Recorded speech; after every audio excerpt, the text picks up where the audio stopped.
दोस्तों नमस्कार। आपके अपने YouTube चैनल ज्ञान विज्ञान 360 पर आप सभी का बहुत बहुत स्वागत है।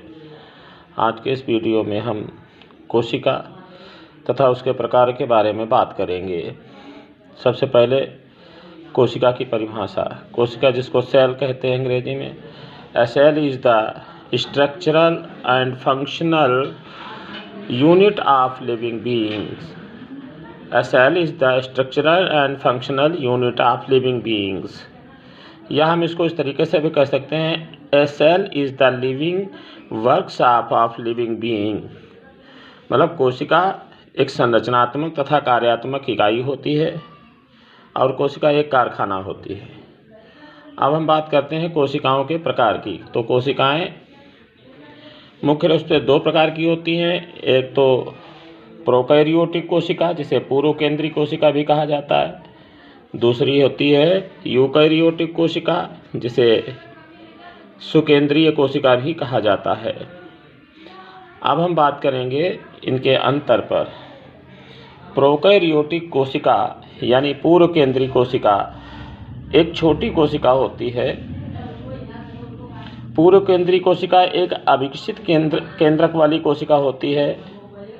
पूर्व केंद्रीय कोशिका जीवद्रव्य द्वारा श्वसन करती है और पूर्व केंद्रीय कोशिका में कोशिका भित्ति पेप्टिडोग्लाइकांस की बनी होती है। पूर्व केंद्रीय कोशिका की कोशिका भित्ति पेप्टिडोग्लाइकान की बनी होती है और इस पूर्व केंद्रीय कोशिका में 70 प्रकार के राइबोसोम पाए जाते हैं। वहीं उधर देखते हैं तो यूकैरियोटिक कोशिका बड़ी कोशिका होती है और यूकैरियोटिक कोशिका में विकसित केंद्रक पाया जाता है। यूकैरियोटिक कोशिका में माइटोकॉन्ड्रिया द्वारा श्वसन होता है। यूकैरियोटिक कोशिका सेलुलोज से बनी कोशिका भित्ति पाई जाती है और इस यूकैरियोटिक कोशिका यानी आजकल की आधुनिक कोशिका जिसे हम कहते हैं, जो आजकल पाई जाती है जंतुओं में, उसमें 80 राइबोसोम पाया जाता है। इस तरह से आप इन दोनों के अंतर को लिख सकते हैं।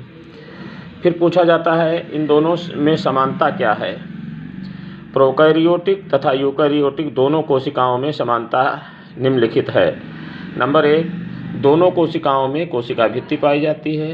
नंबर 2, दोनों कोशिकाओं में कोशिका झिल्ली पाई जाती है। नंबर 3, दोनों कोशिकाओं में जीवद्रव्य पाया जाता है। नंबर 4, दोनों कोशिकाओं में DNA तथा RNA पाया जाता है। नंबर 5, दोनों कोशिकाओं में राइबोसोम पाया जाता है। नंबर 6, दोनों कोशिकाएं प्रकाश संश्लेषण का कार्य करती हैं। नंबर 7, दोनों कोशिकाओं में सीलिया पाए जाते हैं। नंबर 8, दोनों कोशिकाओं में फ्लैजेला पाए जाते हैं। इस तरह दोनों कोशिकाओं में समानताएं संपन्न होती हैं। अब बात करते हैं निर्जीव मरी कोशिका की खोज किसने की थी। उत्तर आता है रॉबर्ट हुक ने। तो फिर सजीव कोशिका की खोज किसने की थी। एंटोनी वान लीवेनहॉक ने। फिर बात आती है प्लांट सेल यानी पादप कोशिका की खोज किसने की थी। तो उत्तर मिलता है मार्सेलो मैलपीघी ने पादप कोशिका की खोज की थी। मतलब पादप कोशिका की खोज मार्सेलो मैलपीघी ने की थी। जीवित जंतु कोशिका की खोज एंटोनी वान लीवेनहॉक ने की थी और मरी हुई निर्जीव कोशिका की खोज रॉबर्ट हुक ने की थी। अब बात करते हैं हम लोग जंतु कोशिका तथा पादप कोशिका में अंतर। तो जंतु कोशिका एक छोटी कोशिका होती है। जंतु कोशिका गोल कोशिका होती है। जंतु कोशिका में छोटी रसधानी पाई जाती है। जंतु कोशिका में कोशिका भित्ति अनुपस्थित होती है। जंतु कोशिका में लाइसोसोम उपस्थित रहता है। जंतु कोशिका में सीलिया उपस्थित रहते हैं। जंतु कोशिका में सीलिया उपस्थित रहते हैं। नंबर 7, जंतु कोशिका में फ्लैजेला भी उपस्थित रहते हैं। नंबर 8, सेंट्रोसोम द्वारा कोशिका का विभाजन होता है। नंबर 9, जंतु कोशिका में प्लास्टिड अनुपस्थित होते हैं। अब बात करते हैं पादप कोशिका की विशेषताओं की। इन्हीं को मिला करके आप दोनों का अंतर लिख सकते हैं। पादप कोशिका एक बड़ी कोशिका होती है। पादप कोशिका एक चौकोर कोशिका होती है। पादप कोशिका में बड़ी रसधानी पाई जाती है। पादप कोशिका में कोशिका भित्ति उपस्थित रहती है। पादप कोशिका में लाइसोसोम अनुपस्थित रहता है, मतलब लाइसोसोम नहीं पाया जाता है। नंबर 6 में पादप कोशिका में सीलिया अनुपस्थित होता है।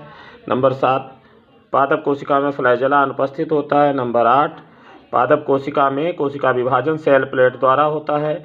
नंबर 9 पादप कोशिका में प्लास्टिड उपस्थित रहता है। अब बात आती है स्वयंपोषी जंतु युगलिना। हालांकि जंतु कभी खाना नहीं बना पाते हैं, इसलिए स्वयंपोषी नहीं होते हैं, परंतु अपवाद स्वरूप युगलिना एक ऐसा जंतु है जो अपना खाना स्वयं बना सकता है। ये एक ऐसी जंतु कोशिका है जिसमें क्लोरोफिल पाया जाता है, और क्लोरोफिल पाए जाने के कारण युगलिना अपना भोजन स्वयं बना लेता है, इसीलिए इसको स्वयंपोषी जंतु कहा जाता है। इस तरह से आपसे जानकारी ये भी प्राप्त की जाएगी परपोषी पादप कौन होता है। परपोषी पादप एक ऐसा पादप होता है जो अपना भोजन स्वयं नहीं बना पाता है। जैसे अमरबेल अपना भोजन स्वयं नहीं बना पाता है, तो अमरबेल एक पादप कोशिका है, और पादप कोशिका अमरबेल में क्लोरोफिल अनुपस्थित होता है, मतलब क्लोरोफिल नहीं पाया जाता है। अर्थात हम समझ सकते हैं कि पादप कोशिका जो अमरबेल होती है उसमें क्लोरोफिल नहीं पाया जाता है, इसीलिए इसको परपोषी पादप कहा जाता है। धन्यवाद। जय हिंद, जय भारत।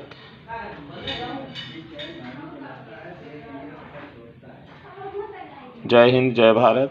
आपकी सेवा में ये वीडियो उपस्थित है। आप इसे लाइक करें, वॉच करें, शेयर करें और सब्सक्राइब करें।